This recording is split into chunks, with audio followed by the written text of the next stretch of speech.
ಜಗನ್ನಾಥನ ಕ್ಷೇತ್ರದಲ್ಲಿ ಗರುಡ ಪಕ್ಷಿಯು ಧ್ವಜವನ್ನ ಹಿಡಿದು ಸಮುದ್ರದ ಕಡೆಗೆ ಹಾರಿರುವ ಸಂಗತಿ ಇದೀಗ ಎಲ್ಲೆಲ್ಲೂ ಚರ್ಚೆಯಾಗುತ್ತಿದೆ. ನಾನಾ ಪ್ರಶ್ನೆಗಳನ್ನ ಮೂಡಿಸುತ್ತಿದೆ. ಅಂತಹ ಪ್ರಶ್ನೆಗಳಿಗೆ ಕಾಲಜ್ಞಾನಿಗಳು 600 ವರ್ಷಗಳ ಹಿಂದೆಯೇ ಉತ್ತರವನ್ನ ನೀಡಿದ್ದಾರೆ. ಅಂತಹ ಚಕಿತ ಎದುರಾದ ನಂತರ ಮುಂದೆ ಏನಾಗಲಿದೆ ಎಂಬುದನ್ನ ಹೇಳಿಬಿಟ್ಟಿದ್ದಾರೆ. ಹಾಗಾದ್ರೆ ಭವಿಷ್ಯವಾಣಿಯ ಪ್ರಕಾರ ಮುಂದೆ ಏನಾಗಲಿದೆ ಎಂಬ ಸಂಗತಿಗಳೇ ನಮ್ಮ ಇಂದಿನ ಹಿಗೂ ಉಂಟೆ.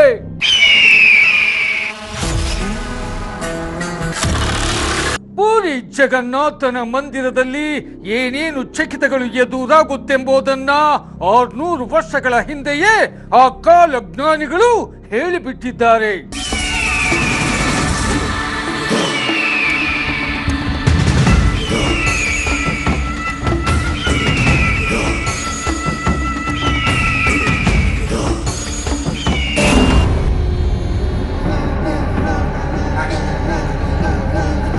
జగన్నాథ రథ చక్రాలు వస్తున్నాయి.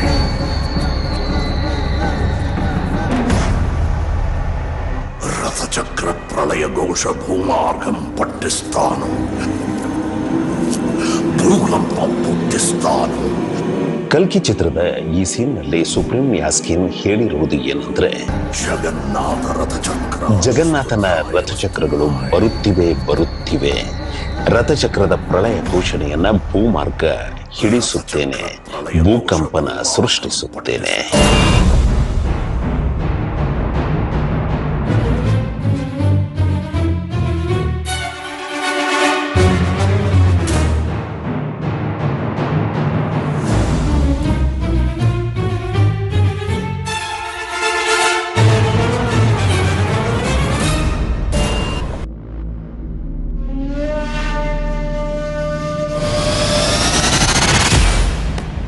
ಭೂಮಿಯ ಮೇಲಿನ ಆ ಒಂದು ದೊಡ್ಡ ಪರಿವರ್ತನೆಯ ಬಗ್ಗೆ ಸೂಚನೆ ನೀಡುತ್ತಿದೆ ಒಡಿಶಾದ ಪುರಿ ಜಗನ್ನಾಥ ಮಂದಿರ. ಇಲ್ಲಿ ಸಿಗುವ ಸೂಚನೆಗಳು, ಶಕುನಗಳು ಚಾಚು ತಪ್ಪದೆ ನಡೆಯುತ್ತಿವೆ.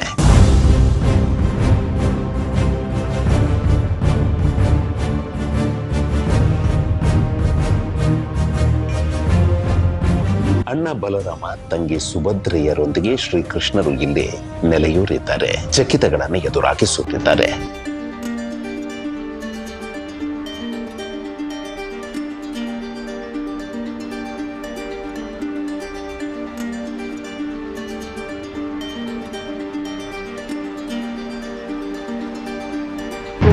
ಜಗನ್ನಾಥರ ಈ ಮಂದಿರದಿಂದ ಹೊರಹೊಮ್ಮುತ್ತಿರುವ ಭವಿಷ್ಯದ ಪ್ರಕಾರ ಮುಂದಿನ 7 ವರ್ಷಗಳಲ್ಲಿ ಮನುಷ್ಯರ ನಡುವೆ, ಜಾತಿಗಳ ನಡುವೆ, ಧರ್ಮಗಳ ನಡುವೆ, ದೇಶಗಳ ನಡುವೆ ವೈಷಮ್ಯವು ಹೆಚ್ಚಾಗಿ ಬಿಡುತ್ತೆ.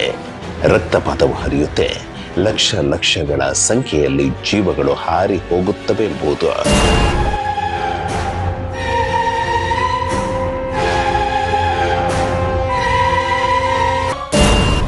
ನಾನಾ ಕೌತುಕಗಳೊಂದಿಗೆ ಇಡೀ ಜಗತ್ತಿನ ಜನರ ಗಮನ ಸೆಳೆಯುತ್ತಿರುವ ಪುರಿ ಜಗನ್ನಾಥ ಮಂದಿರದಿಂದ ಭವಿಷ್ಯವಾಣಿಯು ಹೊರಹೊಮ್ಮುತ್ತೆ.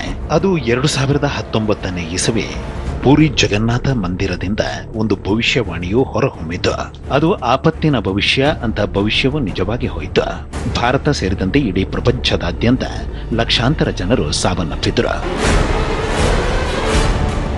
ಶ್ರೀಕೃಷ್ಣರ ಸಾನ್ನಿಧ್ಯವಿರುವ ಈ ಪುರಿ ಜಗನ್ನಾಥ ಮಂದಿರದಿಂದ ಅಂತಹ ಭವಿಷ್ಯವು ಹೊರಹೊಮ್ಮಿದ್ದಾದರೂ ಹೇಗೆ, ಅದು ನಡೆಯೋದಾದರೂ ಹೇಗೆಂಬ ಪ್ರಶ್ನೆಗಳಿಗೆ ಉತ್ತರವಿದೆ.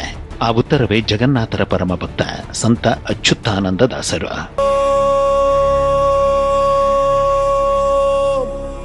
ನಮೋ ನಾರಾಯಣ. ಭಗವಾನ್ ಕೃಷ್ಣರ ಇಚ್ಛೆಯಂತೆ ಪುರಿ ಜಗನ್ನಾಥ ತಾಣದಲ್ಲಿ 5 ಮಹಾನ್ ಸಂತರ ಉದಯವಾಯಿತು. ಅಂತಹ 5 ಸಂತರಲ್ಲೊಬ್ಬರು ಅಚ್ಯುತಾನಂದ ದಾಸರು. ಜಗನ್ನಾಥನ ಕೃಪೆಯಿಂದಾಗಿ ವಿಶೇಷ ಶಕ್ತಿಯನ್ನು ಪಡೆದ ಅಚ್ಯುತಾನಂದ ದಾಸರು 21 ಲಕ್ಷ ಗ್ರಂಥಗಳನ್ನು ರಚಿಸಿದ್ರು. ಆ 21 ಲಕ್ಷ ಗ್ರಂಥಗಳಲ್ಲಿ ಮುಂದೆ ಏನಾಗುತ್ತೆಂಬ ಭವಿಷ್ಯವನ್ನು ಉಲ್ಲೇಖಿಸಿದ್ರು. 600 ವರ್ಷಗಳ ಹಿಂದೆ ರಚಿಸಿದ ಅಂತಹ ಭವಿಷ್ಯವಾಣಿಗಳ ಸಂಗ್ರಹಕ್ಕೆ ಅವರು ಇಟ್ಟಂತಹ ಹೆಸರು ಭವಿಷ್ಯ ಮಾಲಿಕ. ಅಂತಹ ಭವಿಷ್ಯ ಮಾಲಿಕದಲ್ಲಿ ಪೂರಿ ಜಗನ್ನಾಥ ಮಂದಿರದಲ್ಲಿ ಸಂಭವಿಸುವ ಘಟನೆಗಳ ಬಗ್ಗೆ ವಿವರಿಸಲಾಗಿದೆ. ಅಂತಹ ಘಟನೆಗಳು ನಡೆದ ನಂತರ ದೇಶದಲ್ಲಿ ಜಗತ್ತಿನಲ್ಲಿ ಏನೇನು ಸಂಭವಿಸುತ್ತವೆಂಬ ಭವಿಷ್ಯವನ್ನ ನುಡಿಯಲಾಗಿದೆ.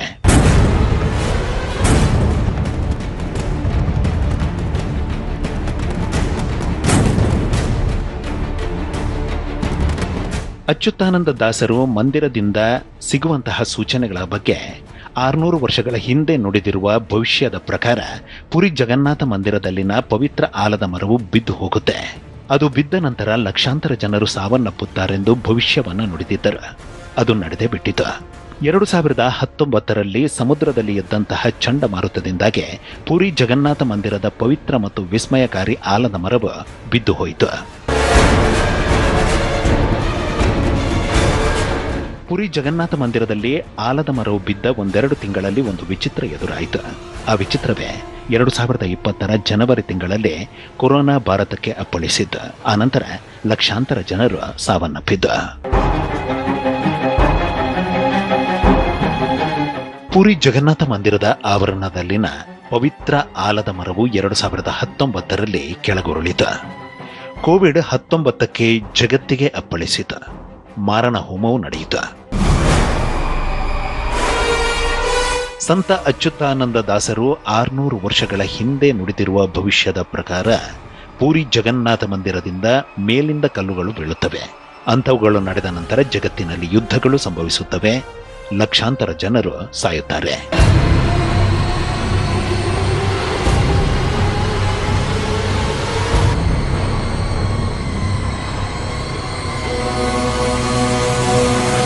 ಮಂದಿರದ ಮೇಲಿನಿಂದ ಕಲ್ಲುಗಳು ಬೀಳಲು ಆರಂಭಿಸಿದ ನಂತರ ದೇಶಗಳ ನಡುವೆ, ಧರ್ಮಗಳ ನಡುವೆ, ಮನುಷ್ಯರ ನಡುವೆ ವಿಕೋಪವು ಸಂಭವಿಸುತ್ತದೆ.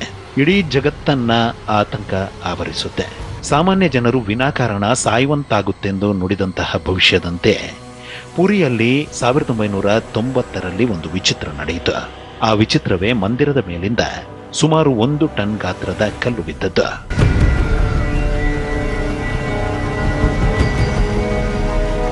ಕಲ್ಲು ಮಂದಿರದ ಮೇಲಿಂದ ಹೇಗೆ ಬಿತ್ತು? ದೊಡ್ಡ ಗಾತ್ರದ ಕಲ್ಲು ಎಲ್ಲಿಂದ ಬಂದು ಬಿತ್ತು ಎನ್ನುವ ಪರೀಕ್ಷೆಗೆ ನಿಂತ ತಜ್ಞರಿಗೆ ಏನೂ ತೋಚದಂತಾಯಿತು. ಅಂತೆಯೇ ಮಂದಿರದ ಮೇಲಿಂದ ಅಲ್ಲಿಗಾಗಲೇ ಹಲವಾರು ಬಾರಿ ಕಲ್ಲುಗಳು ಬೀಳುತ್ತಿವೆ. ಆದರೆ ಅವು ದೇವಸ್ಥಾನದ ಯಾವ ಭಾಗದಿಂದ ಬಂದು ಬೀಳುತ್ತಿದೆ ಎಂಬ ಪ್ರಶ್ನೆಗಳಿಗೆ ಉತ್ತರ ಸಿಗುತ್ತಿಲ್ಲ.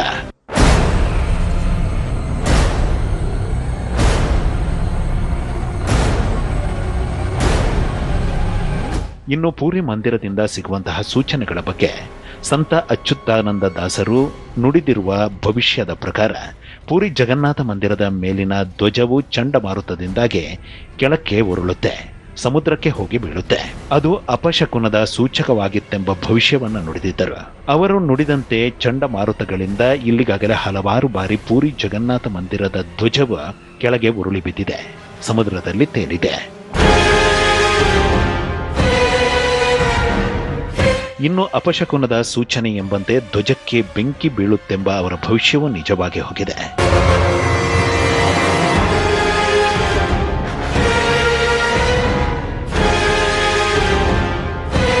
ಇನ್ನು ಪುರಿ ಜಗನ್ನಾಥ ಮಂದಿರದ ಗೋಪುರದ ಮೇಲಿನ ಹಲವಾರು ಟನ್ನುಗಳಷ್ಟು ಭಾರದ ನೀಲಚಕ್ರವು ವಕ್ರವಾಗುತ್ತಿದೆ ಎಂಬ ಭವಿಷ್ಯವೂ ಸಹ ನಿಜವಾಗಿ ಹೋಗಿದೆ.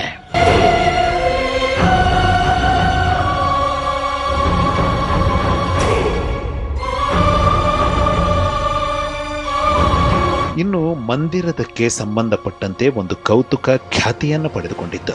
ಆ ಖ್ಯಾತಿಯೇ ಯಾವುದೇ ಪಕ್ಷಿಗಳು ಪೂರಿ ಜಗನ್ನಾಥ ಮಂದಿರದ ಮೇಲೆ ಹಾರುವುದಿಲ್ಲ ಅನ್ನೋದು.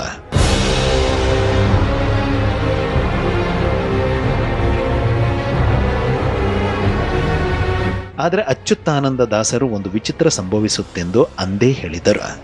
ಆ ವಿಚಿತ್ರವೇ ರಣಹದ್ದುಗಳು ಗೋಪುರದ ಮೇಲೆ ಬಂದು ಕೂರುತ್ತವೆಂಬುದು. ಅಂತೆಯೇ ಇಲ್ಲಿಗಾಗಲೇ ರಣಹದ್ದುಗಳು ಗೋಪುರದ ಮೇಲೆ ಬಂದು ಕೂತಂತಹ, ಧ್ವಜದ ಮೇಲೆ ಬಂದು ಕೂತಂತಹ ವಿಚಿತ್ರಗಳು ಸಂಭವಿಸಿವೆ.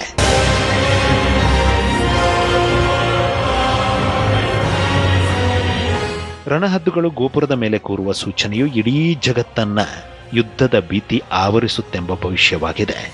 ಮಾರಣ ಹೋಮದ ಸೂಚಕವಾಗಿದೆ, ವಿಧ್ವಂಸಗಳ ಸೂಚಕವಾಗಿದೆ.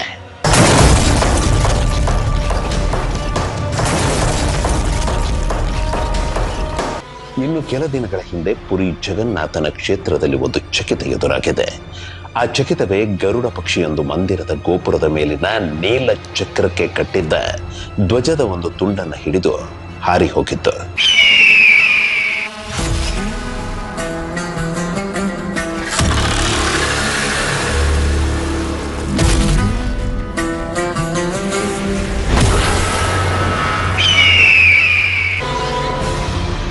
ಪವಿತ್ರ ಧ್ವಜದ ಒಂದು ತುಂಡನ್ನು ಹಿಡಿದು ಮಂದಿರವನ್ನ ಪ್ರದರ್ಶನ ಹಾಕಿದ ಗರುಡ ಪಕ್ಷಿ ಸಮುದ್ರದ ಕಡೆಗೆ ಹಾರಿದೆ. ಅನಂತರ ಕಾಣದಂತಾಗಿದೆ. ಇನ್ನು ಇಂತಹ ಶಕುನವು ಶುಭವ ಅಶುಭವ, ಶುಭವಾದ್ರೆ ಹೇಗೆ, ಅಶುಭವಾದ್ರೆ ಏನೇನು ಸಮಸ್ಯೆಗಳೆಂಬುದನ್ನ 600 ವರ್ಷಗಳ ಹಿಂದೆಯೇ ಭವಿಷ್ಯ ಮಾಲಿಕೆಯಲ್ಲಿ ಉಲ್ಲೇಖಿಸಲಾಗಿದೆ.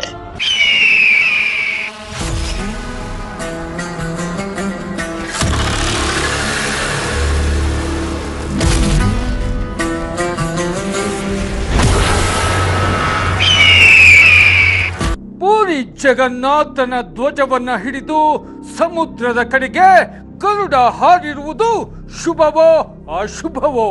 ಭವಿಷ್ಯ ಮಾಲಿಕೆಯಲ್ಲಿ ಉಲ್ಲೇಖಿಸಿರುವ ಸಂಗತಿಗಳೇನು, ಮುಂದೆ ಆಗೋದೇನು ತಿಳಿಯೋಣ ಒಂದು ಸಣ್ಣ ಬ್ರೇಕ್ ನಂತರ.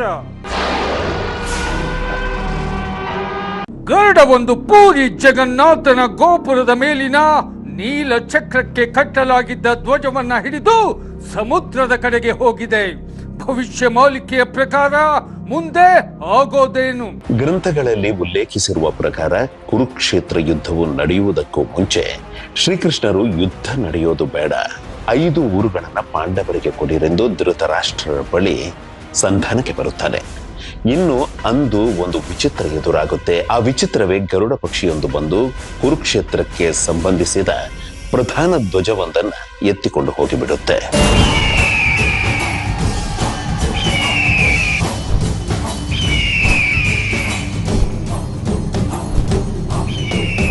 ಇನ್ನು ಗರುಡ ಒಂದು ಕುರುಕ್ಷೇತ್ರದ ಒಂದು ಪ್ರಧಾನ ಧ್ವಜವನ್ನ ಹಿಡಿದು ಹೋದ ನಂತರ ಮತ್ತೊಂದು ವಿಚಿತ್ರ ಎದುರಾಗುತ್ತೆ. ಆ ವಿಚಿತ್ರವೇ ಅಂದು ರಾತ್ರಿ ನರಿಗಳು ಗುಂಪು ಗುಂಪಾಗಿ ಸೇರಿ ಕೂಗಲು ನಿಂತಿದ್ದು, ಆನಂತರ ಭೂಮಿಯು ಕಂಪಿಸಿದ್ದು.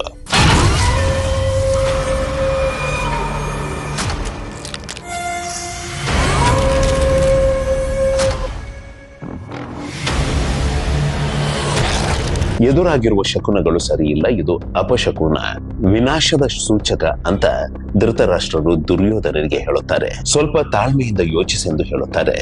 ಆದರೆ ದುರ್ಯೋಧನ ಧೃತರಾಷ್ಟ್ರರ ಮಾತನ್ನ ಕೇಳಲಿಲ್ಲ. ಕುರುಕ್ಷೇತ್ರ ಯುದ್ಧವು ನಡೆದೇ ಹೋಯಿತು. ಕೌರವ ವಂಶದ ನಾಶದ ಜೊತೆಗೆ ಕೋಟ್ಯಾನುಕೋಟಿ ಜನರು ಸಾವನ್ನಪ್ಪುತ್ತಾರೆ. ಅಪಶಕುನದ ಸೂಚನೆಯಂತೆ ವಿನಾಶವು ಸಂಭವಿಸಿಬಿಡುತ್ತೆ.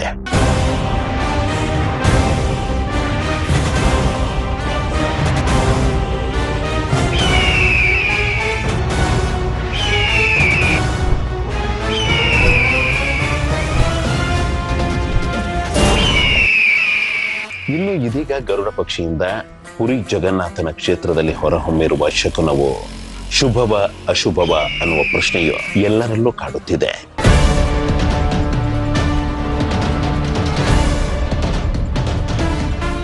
ಗರುಡ ಪಕ್ಷಿಯೊಂದು ಜಗನ್ನಾಥನ ಮಂದಿರದ ಗೋಪುರದ ಮೇಲಿನ ಪರಮ ಪವಿತ್ರ ನೀಲಚಕ್ರಕ್ಕೆ ಕಟ್ಟಲಾಗಿರುವ ಬಾವುಟದ ಒಂದು ತುಂಡನ್ನು ಹಿಡಿದು ಮಂದಿರಕ್ಕೆ ಪ್ರದಕ್ಷಿಣೆಯನ್ನ ಹಾಕಿ ಆನಂತರ ಸಮುದ್ರದ ಕಡೆಗೆ ಹಾರಿ ಹೋಗಿದೆ.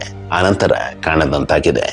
ಈ ಶಕುನವು ಶುಭವ ಅಶುಭವ ಅನ್ನುವ ಪ್ರಶ್ನೆಗಳಿಗೆ ಸಂತ ಅಚ್ಯುತಾನಂದ ದಾಸರ ಭವಿಷ್ಯ ಮಾಲಿಕೆಯನ್ನ ಜಗತ್ತಿಗೆ ಸಾರುತ್ತಿರುವ ಕಾಶಿನಾಥ ಮಿಶ್ರರವರಿಂದ ಬಂದಂತಹ ಉತ್ತರವಾದರೂ ಏನು ಅಂದ್ರೆ ಇದು ಅಶುಭ ಅನ್ನೋದು, ಅಪಶಕುನದ ಸೂಚನೆ ಎಂಬುದು.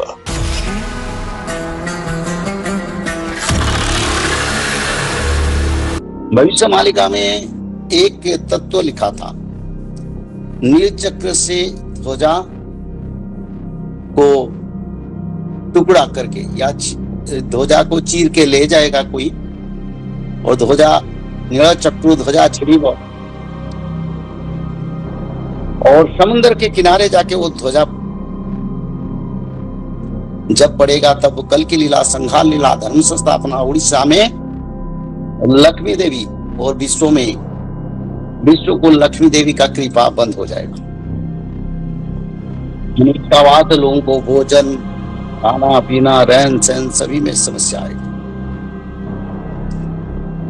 तो ये जो जगन्नाथ के तरह से ये दिखाई दिया, ये एक अपशकुन है।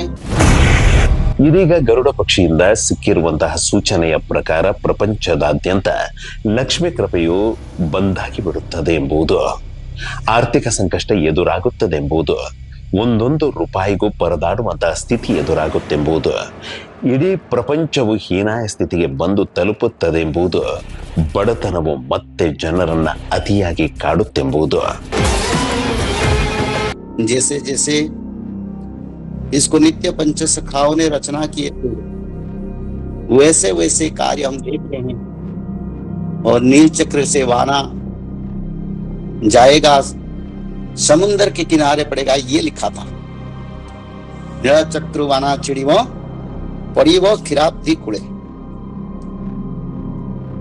तो ये जो चील पक्षी ने जगन्नाथ मंदिर को परिक्रमा करके ध्वजा को लेके फिर समुन्दर की ओर गया, शायद वो समुन्दर के किनारे कहीं उसको छोड़ के चल गया। ಗರುಡದಿಂದ ಸಿಕ್ಕಿರುವಂತಹ ಸೂಚನೆಯ ಪ್ರಕಾರ, ಭವಿಷ್ಯ ಮಾಲಿಕೆಯಲ್ಲಿ ಉಲ್ಲೇಖಿಸಿರುವ ಭವಿಷ್ಯದ ಪ್ರಕಾರ ಇಡೀ ಜಗತ್ತಿನಲ್ಲಿ ಗುಡುಗು ಮಿಂಚಿನ ದಾಳಿಯು ಅತಿಯಾಗಿ ಬಿಡುತ್ತೆಂಬುದು. ಗರುಡ ಪಕ್ಷಿಯಿಂದ ಸಿಕ್ಕಿರುವ ಶಕುನದ ಪ್ರಕಾರ ಭೂಕಂಪನವು ಹಿಮಾಲಯವನ್ನ ನಡುಗಿಸಿ ಬಿಡುತ್ತೆಂಬುದು.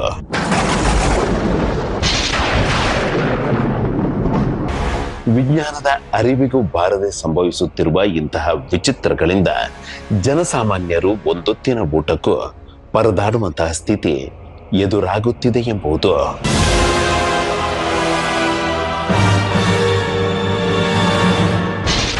ಸಂತ ಅಚ್ಯುತಾನಂದ ದಾಸರ ಭವಿಷ್ಯ ಮಾಲಿಕೆಯ ಪ್ರಕಾರ ಮುಂದಿನ 7 ವರ್ಷಗಳಲ್ಲಿ ಭೂಮಿಯ ಮೇಲೆ ಚಿತ್ರ ವಿಚಿತ್ರಗಳು ನಡೆಯುತ್ತವೆ. ಅಂತಹ ಚಿತ್ರ ವಿಚಿತ್ರಗಳಾದರೂ ಏನು ಅಂದ್ರೆ ತೃತೀಯ ವಿಶ್ವಯುದ್ಧ.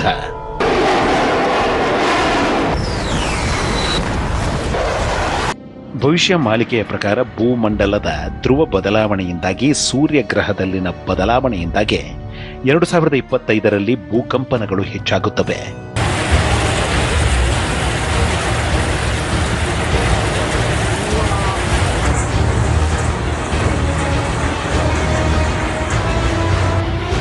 ಭವಿಷ್ಯ ಮಾಲಿಕೆಯ ಪ್ರಕಾರ ಆಕಾಶದಿಂದ ಬೆಂಕಿ ಉಂಡೆಗಳು ಭೂಮಿಗೆ ಅಪ್ಪಳಿಸಲಿವೆ, ಕ್ಷುದ್ರ ಗ್ರಹಗಳು ಭೂಮಿಗೆ ಅಪ್ಪಳಿಸಲಿವೆ ಎಂಬುದು.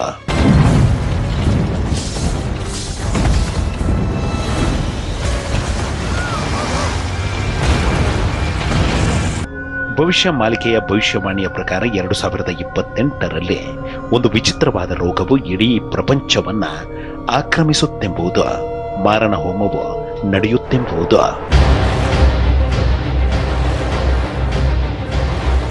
ಅಚ್ಯುತಾನಂದರ ಭವಿಷ್ಯ ಮಾಲಿಕೆಯ ಪ್ರಕಾರ ಅಮೆರಿಕದ ಒಂದು ಭಾಗ ನಶಿಸಿ ಹೋಗುತ್ತೆ, ಪಾಕಿಸ್ತಾನ, ಚೀನಾ ದೇಶಗಳು ನಶಿಸಿ ಹೋಗುತ್ತವೆ.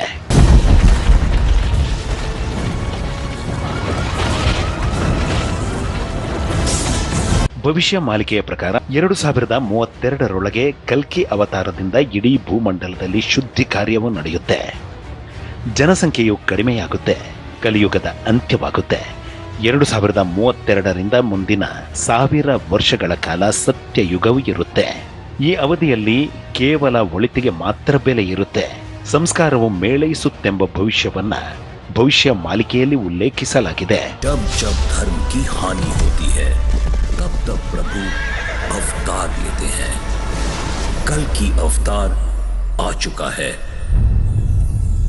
ಸಂತ ಅಚ್ಯುತಾನಂದ ದಾಸರ ಭವಿಷ್ಯ ಮಾಲಿಕೆಯ ಪ್ರಕಾರ ಮುಂದಿನ 7 ವರ್ಷಗಳ ಕಾಲವು ಮಹಾಪರಿವರ್ತನೆಯ ಕಾಲವಾಗಿದೆ. ಅಂತಹ ಪರಿವರ್ತನೆಗೂ ಮುಂಚೆ ನಾನಾ ರೀತಿಯ ಸೂಚನೆಗಳು, ಶಕುನಗಳು ಮನುಷ್ಯ ಕುಲಕ್ಕೆ ಪ್ರಕೃತಿಯಿಂದಲೇ ಸಿಕ್ಕಿಬಿಡುತ್ತವೆಂಬುದು. ಇಂತಹ ಹಲವು ಸಂಗತಿಗಳ ನಡುವೆ ನಮ್ಮನ್ನು ಕಾಡುವಂತಹ ಕಟ್ಟ ಕಡೆಯ ಪ್ರಶ್ನೆ ಹೀಗೂ ಉಂಟೆ.